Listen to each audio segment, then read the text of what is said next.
A drive-through looks simple. A car pulls up, an order is placed, a window opens, and food appears. But behind that tiny lane is one of the most efficient retail machines ever built. A system designed around speed, traffic, land, labor, and the economics of convenience. Quick service restaurants treat speed as their primary commodity. Every burger and coffee is secondary to the efficiency of the transaction itself. For the majority of these chains, the physical dining room is a secondary asset. Between 70% and 80% of a location's entire revenue is generated right here, processed through a single pane of glass. Because time dictates the revenue, consumers have a rigid threshold for delays. As this chart shows, customer retention falls off a cliff the moment a queue reaches 4 cars. 90% of drivers will simply abandon the line if they see 4 to 7 vehicles stacked up ahead of them. In an environment where seconds dictate survival, operators cannot rely on staff simply moving faster. Every physical inch of the property must be engineered to prevent bottlenecks before a customer even arrives. That engineering begins long before the concrete is poured. The economic survival of a fast food location is won or lost on real estate and daily traffic counts. Site selectors look closely at the AM versus PM side of the road. A coffee chain needs to intercept morning commuters heading towards the city center, while a burger franchise positions itself on the outbound lanes to catch those same drivers heading home for dinner. But traffic alone isn't enough. Planners rely on the rooftop rule, mapping a strict 1 to 2 mile radius around an intersection. If there aren't enough dense residential rooftops within a 5 to 7 minute drive, the site is abandoned. Car-centric urbanization concerted specific highway exits and suburban intersections into the most valuable retail nodes in the economy.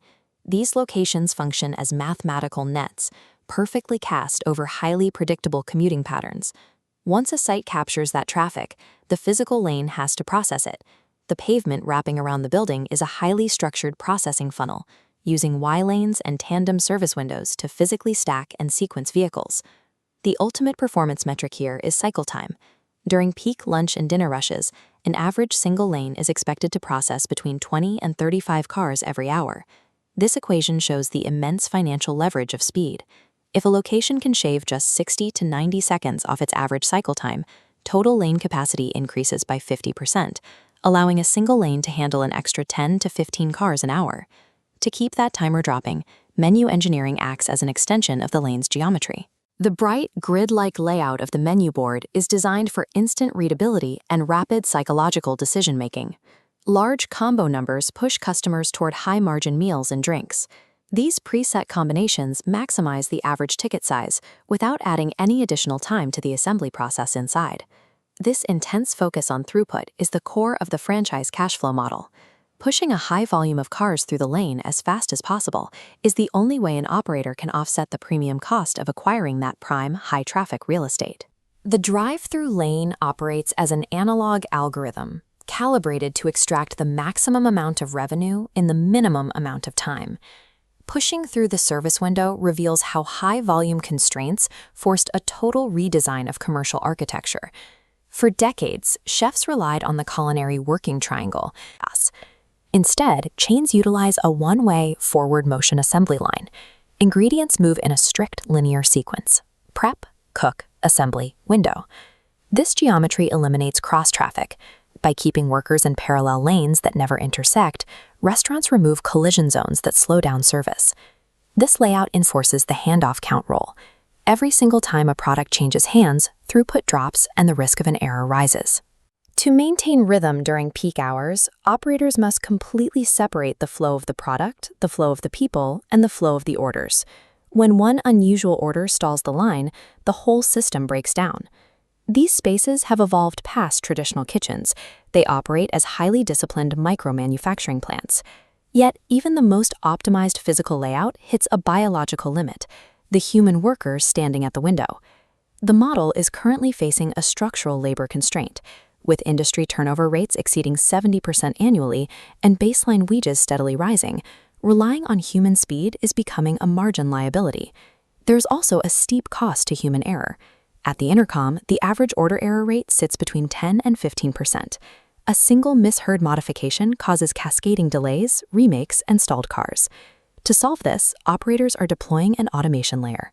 AI voice bots are now taking over speaker box interactions and phone-ahead orders, removing the human from the front end of the transaction. The performance gap is massive. Look at this comparison. AI achieves 95% order accuracy. Because it never feels the pressure of a dozen cars behind the speaker, it consistently executes suggestive selling, bumping the upsell success rate from 15% up to 25%. Automation is systematically stripping away the last remaining points of friction from the transaction cycle. This relentless pursuit of efficiency is forcing the physical evolution of the restaurant itself. Brands are actively shrinking their indoor dining footprints by up to 30%. That reclaimed square footage isn't disappearing.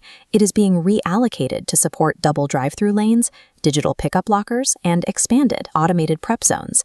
When a customer pulls up, they only see a digital screen and a paper bag. The machine operating around them remains completely invisible. Real estate mathematics, suburban traffic analysis, precise menu engineering, and advanced AI automation are all working together in perfect, invisible unison. The drive-thru serves as the final proof of modern operational engineering, a small paved lane capable of processing millions of dollars in highly calculated transactions.